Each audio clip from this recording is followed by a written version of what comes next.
kai tu nusisuki nuo Dievo, tu leidi šėtonui griauti savo gyvenimą. Ateis lygos, tu sakysi, vau, to anksčiau nebuvo, dabar skauda, vau, vėžys, ten dar kažkas tai. Todėl tau nereikia sukti nugaros Dievui, tau reikia atsukti veidą ir visom jėgom eiti prie Dievo, nes jame yra viskas, ko tau reikia. Jisai apsaugos tave, jisai patars tau. Kai mes nagrinėjom ląstelėje apie šventąją dvasią, šventoji dvasia, tas asmuo, jisai godėjas. Kai kurios reikšmės to žodžio, pasakysiu, ką jis reiškia. Godėjas reiškia 7 reikšmės, kai kurios iš jų tokios.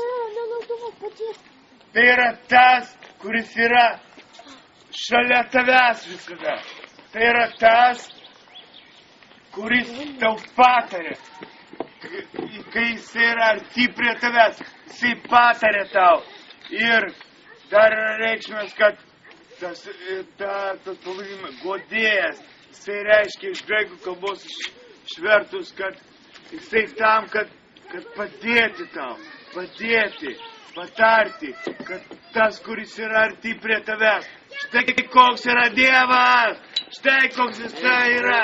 Jisai viską padarė, kad tu turėtum pergalingą gyvenimą. Ir Jėzus sako, kad jūs nieko negalite nuveikti, nepasilikdami manyje, Dieve. Mes patys iš savęs, mes esame niekas. Bet kai mes pasiliekame Dieve, yra ta giesmė. Be Jėzus aš esu niekas, bet su Jėzumi aš esu kažkas. Todėl be Dievo mes esame niekas, bet kai mes esame su Dievu, Dievas suteikia mums kažkokią vertę. Mes pasidarome ypatingi ir mes esame ypatingi. Dievas prieš amžinuosius laikus, prieš pasaulio sutvėrimą išrinko tave ir mane, kad mes būtume šventi, tyri ir nekalti jo akivaizda. Ir jis tą malonę taip galingai išlieja. Mes kalbėjom šeštadienį, kad ta malonė, Dievo kelsinti malonė pasirodė visiems žmonėms ir moko mus, kad mes atsisakę visokios bedevystės. Dievo malonė, tai, kad Jėzus padarė ant kryžiaus dėl kiekvieno iš mūsų ir ta Dievo malonė, jinai moko mus kažko tai, kad mes atsisakytume bedevystės, kad mes eitume tiesiai į Dievą, kad mes šauktumės Dievo, kad mes pasidarytume jį savo olą, savo pasitikėjimu, kad jis būtų mūsų bokštas, kad mes bėgtume tenai slėptis, kai mums sunku, kad mes žinotume, kad mes ne kaip šuniukai kažkokie tai išmesti lauk, bet mes turime Dievą, kuris yra mūsų tėvas. Jisai šiandien rūpinasi mumis. Dievas per visą šitą knygą ragina vieną dalyką. Ateikite pas mane visi. Kurie prašote išgydymą. Taip, manyje jūs surasite pagalbą, paguodą. Manyje jūs turėsite ramybę. Pasaulyje jūs turėsite priespaudą. Amen. Haleluja. Ir mes neturim kitos išeities. Mūsų vienintelė viltis yra Dievas. Dievas šaukia mus pas save. Dievas trokšta, kad mes ateitume pas jį. Todėl, kad be jo mes niekur nepraeisime. Mes nelaimėsime. Mes ir vėl, kaip tušti indai, būsim sugėdinti kaip anksčiau. Todėl šitą pergalę, į kurią mus kviečia Dievas, jis sako, kad niekas neišsilaikys prieš tave per visas tavo dienas.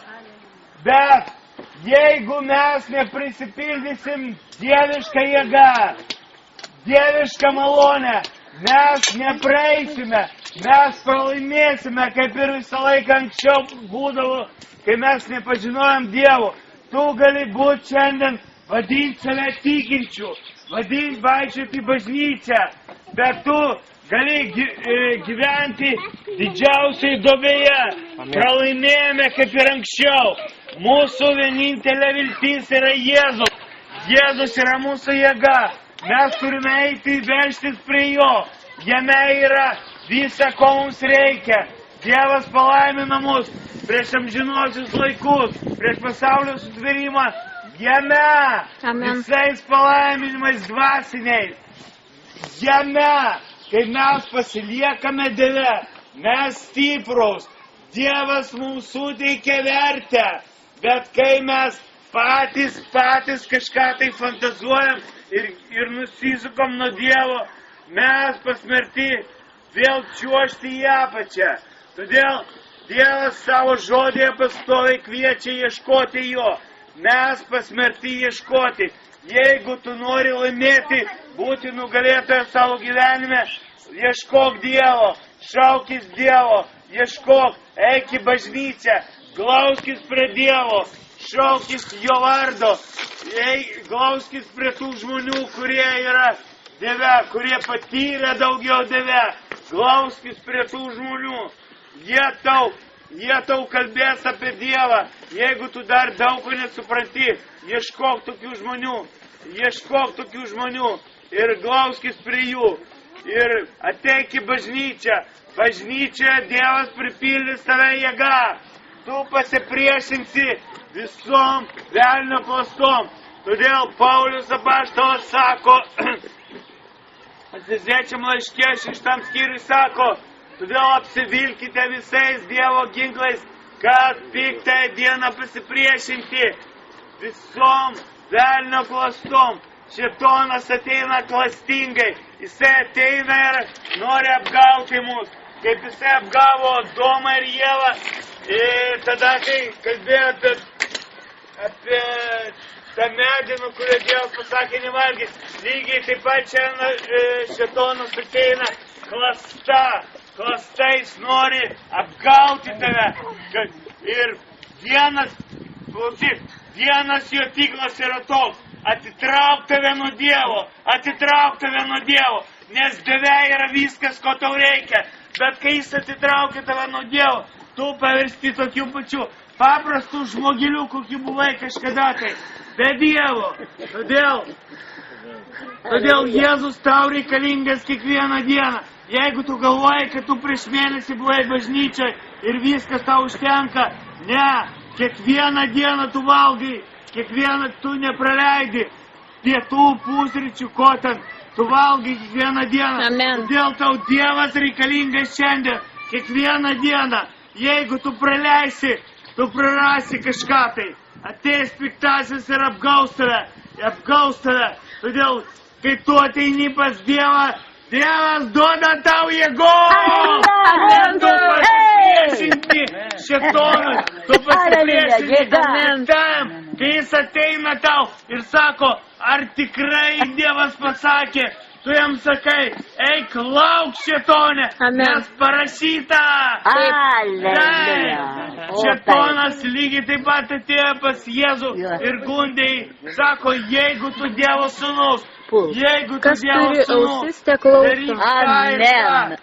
Ne, lygiai taip pat, jisai ateina ir tavęs ir manęs gundi, jisai nori klasta atitraukti tave nuo Dievo, kad tu nukryptum nuo Dievo, kad tu kažkaip tai apsigautum, jisai klasta vilioja tave, klasta. Todėl mums šiandien klausyk, mums šiandien ypatingai reikalingas Dievas. Jisai pripildo mus tą jėgą, kuri nematoma jėga. Dievas yra nematomas Dievas, kuris daro matomus darbus. Jisai pripildo tą jėgą tave. Jinai nematoma, bet jinai daro matomus darbus. Šėtonas negali piktasis prieiti prie tavęs. Halleluja. Ir todėl mums Dievas šiandien reikalingas ypatingai, nes Dievas yra pilnas jėgos. Dievo žodis sako, ieškokite Dievo, ieškokite jo jėgos. Dievas yra pilnas jėgos, pilnas didybės. Ir kai mes ateiname